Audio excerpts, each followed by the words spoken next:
सभी को नमस्ते। आपका हिंदी प्रज्ञा चैनल पर स्वागत है। हम पढ़ रहे हैं छंद। सवैया छंद हमने शुरू कर रखा है, उसके कई सारे भेद हमने देख लिए हैं। तो आज सवैया छंद का भेद देखते हैं हम, चकोर सवैया। ये है चकोर सवैया।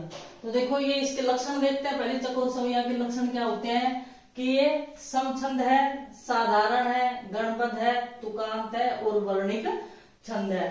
सम कैसे है कि इसके प्रत्येक चरण में समान वर्ण है, 26 से कम वर्ण है इसलिए साधारण है। गणपद है, हम इसमें गणों की गणना कर रहे हैं इसलिए गणपद है।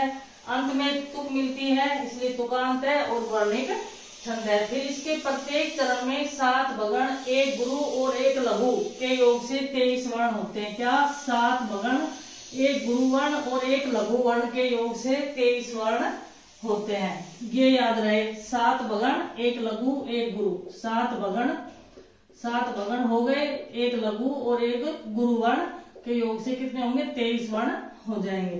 फिर 12 और 11 वर्णों पर यति होती है, ये याद रखें। अब देखते हैं उदाहरण इसका। देखो, खोकर सैनिक मुश्किल है अब, भारत को धरना उधीर, काट करे तन के टुकड़े हम, दे रिपु को हर निर्मम पीर। ये अच्छी लाइनें हैं। अब देखते हैं इसमें हमें गिनने हैं 7 भगण। भगण का अर्थ क्या हुआ? भान से। जब हम सूत्र याद करते हैं, ये माता राज्य भान से लेगा तो भान से।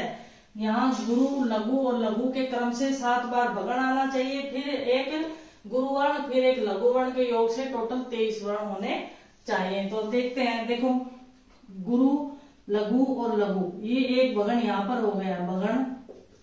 फिर गुरु, लघु, लघु, 2 गुरु, लघु, सॉरी लघु आएगा यहाँ पर, लघु और लघु, ठहरो, गुरु, लघु, लघु, गुरु, लघु, लघु। हाँ, ये आधा से आ गया ना। देखो ये से वर्ण रहित, यानी कि जो स्वर रहित वर्ण आ जाता है कोई, तो उससे आगे वाला वर्ण है वो गुरु हो जाता है। इसलिए यहाँ पर कौन सी आएगा? ये वर्ण कौन सा हो जाएगा? गुरु। ये गुरु, लघु और लघु, ठीक है, ये हो जाएगा ये। फिर गुरु, लघु, लघु, ये। फिर गुरु, लघु, लघु, गुरु, लघु, लघु, गुरु, लघु, लघु और यहाँ पर गुरु और लघु।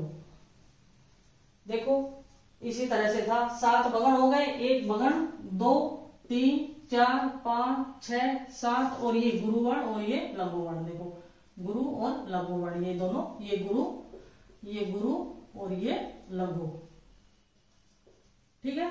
ये हमने गिना कि इसमें 7 भगण आ गए, फिर 1 गुरु वर्ण और 1 लघु वर्ण, और इस तरह से 23 वर्ण हो जाते हैं। यहाँ पर कितने वर्ण हो गए? 23 वर्ण हो गए।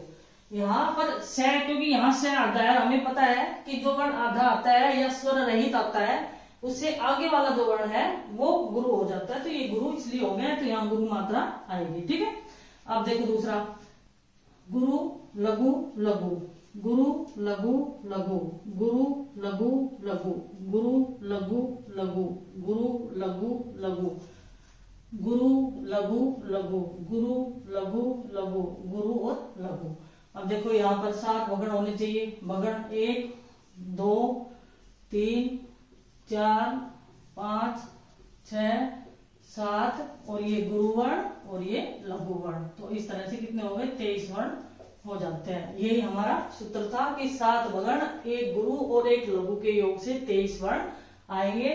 फिर इसमें 12 और 11 वर्णों पर यति होती है। अब देखो 12 वर्णों पर, अब हमें पता है कि किसी भी गण में 3 वर्ण आते हैं। जब इसमें 4 गण आ जाते हैं तो 12 वर्ण अपने आप हो जाते हैं। वैसे भी आप यहाँ पर गिन सकते हो, 1 2 3 4 5 6 7 8 9 10 11 12। हम जो आधा वर्ण जो स्वर रहित आता है उसकी मात्रा भी नहीं गिनते हैं और उसको वर्ण में भी सम्मिलित नहीं करते, गिनते नहीं है। तो यहाँ पर 6 नहीं गिनेंगे और बाद बाकी 12 वर्ण आ गए हैं और ये आगे 11 है। तो ये ध्यान रहे। ये था अपना चकोर सवैया। अब इस कक्षा में हम दूसरा और पढ़ते हैं। इसी कक्षा में दूसरा सवैया देखते हैं हम, लमलता सवैया। तो इसमें देखो इसके लक्षण तो लगभग सवैया छंद के जैसे कि शुरू में मैंने लक्षण आपको लिखवाए थे कि 22 से लेकर 26 तक वर्ण होते हैं। तो क्रम किसी में सगण है, किसी में भगण है, किसी में जगण है, किसी में कुछ 6 क्रम इसी तरह से चल रहे हैं, ठीक है ना। लेकिन वर्ण वही 22 से 26 तक, ये सारे सवैये का या तो एक जगह लिस्ट बना सकते हैं कि किसमें जगन आ रहा है, किसमें बगन आ रहा है, कहाँ लघु गुरु आ रहा है, कैसे, तब तो ठीक है। ये याद वैसे तो थोड़ा सा कंफ्यूजन में हो गए कि भाई होगा कैसे, बाद बाकी लिस्ट बना सकते हैं। लेकिन 22 से 26 तक ही वर्ण है, उससे कम ज्यादा इनमें नहीं है, जितने भी भेद है उन सब में। तो लवंग लता सवैया देखते हैं इसमें। इसके लक्षण सम है, साधारण है, गणपद है, तुकांत है, वर्णिक छंद है। सम कैसे है कि इसके प्रत्येक चरण में समान वर्ण है। साधारण है अर्थात 26 या 26 से कम जिसमें वर्ण होते हैं वो साधारण होता है, 26 से अधिक वर्ण जिसमें आते हैं वो दंडक हो जाता है। तो ये 26 से कम है, 26 तक आएंगे तो भी साधारण में ही आएगा। गणपद है, यहाँ पर हम गणों की गणना कर रहे हैं इसलिए गणपद है। तुकांत है, अंत में तुक मिलती है, और वर्णों की गणना हम कर रहे हैं इसलिए वर्णिक छंद है। फिर देखो इसके प्रत्येक चरण में 8 जगन, 8 जगन, लो पेन भी नहीं चल रहा है। इसके प्रत्येक चरण में 8 जगन और 1 लघु के योग से 25 वर्ण होते हैं। 8 जगन, अब सूत्र याद करो। जगन का अर्थ जय भा ने, जगन का अर्थ क्या हो गया, जय भा ने। तो लघु गुरु और लघु, और 1 + 1 लघु वर्ण आएगा इसमें, इस क्रम से आएंगे, ठीक है ना। 7 बार 8 बार तो ये जगन आएंगे, लघु गुरु और लघु के क्रम से वर्ण आएंगे, और फिर अंत में 1 लघु वर्ण आएगा। अब हम देखते हैं, और 12 और 13 वर्णों पर यति होती है। अब देखो, उठो तुम वीर करो प्रतिघात, नहीं अरि माफ करे इस लायक, बनो रण मध्य महाविकराल, सुनो तुम भारत के जन नायक। यहाँ यति। अब देखो, उठो तुम वीर करो प्रतिघात। अब हम इसमें गिनते हैं क्या होना चाहिए, लघु गुरु और लघु वर्ण के योग से आना चाहिए। तो ये देखो, लघु गुरु और लघु, ये 1 हो गया जगन, फिर लघु गुरु लघु 2 जगन, लघु गुरु लघु 3 जगन, लघु गुरु लघु 4 जगन। फिर यहाँ पर यति का निशान आ गया है, क्योंकि 12 और 13 वर्णों पर यति हो गई है। एक चरण में कितने, एक में कितने, एक गण में कितने वर्ण होते हैं, 3 होते हैं। तो इस तरह से 4 यहाँ पर आ गए, 4 जगन आ गए, 1 2 3 4, 12 वर्ण आ गए, और यहाँ पर ये यति आ गया है निशान।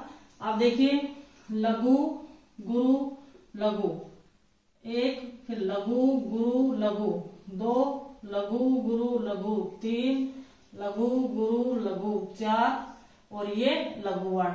ये हमारा सूत्र था। ये जो क्या है, ये लघु वर्ण है, ठीक है। तो इसमें 4 जगन पहले आ गए, 4 जगन यति के बाद में आ गए, 4 जगन यति से पहले आ गए, इसलिए 8 जगन हो गए, 1 लघु वर्ण आ गया है। अब देखते हैं आगे, यहाँ गिनते हैं। लघु गुरु लघु 1, लघु गुरु लघु 2।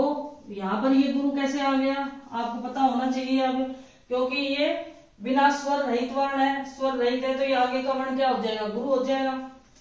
फिर लघु गुरु लघु 3, लघु गुरु लघु 4, 4 जगन यहाँ पर आ गए, और ये यति का चिन्ह आ गया, अर्थात 12 वर्ण यहाँ तक आ गए हैं। फिर लघु गुरु लघु 5, लघु गुरु लघु 6, लघु गुरु लघु 7, लघु गुरु लघु 8, और ये लघु वर्ण 1 लास्ट में देखो, ये लघु वर्ण है, ये यहाँ लघु वर्ण है, ये यहाँ पर लघु वर्ण है। और इस तरह से 25 वर्ण यहाँ पर आ जाते हैं। कितने बन जाते हैं, 25 वर्ण, और यहाँ भी 25 यहाँ पर आ गए हैं। इसके चरण तो चाहे हम 2 लिखे चाहे 4 लिखे, वो कोई फर्क नहीं पड़ता, बशर्ते कि आपको इनके लक्षण अच्छे से याद होने चाहिए कि किसमें क्या आएगा।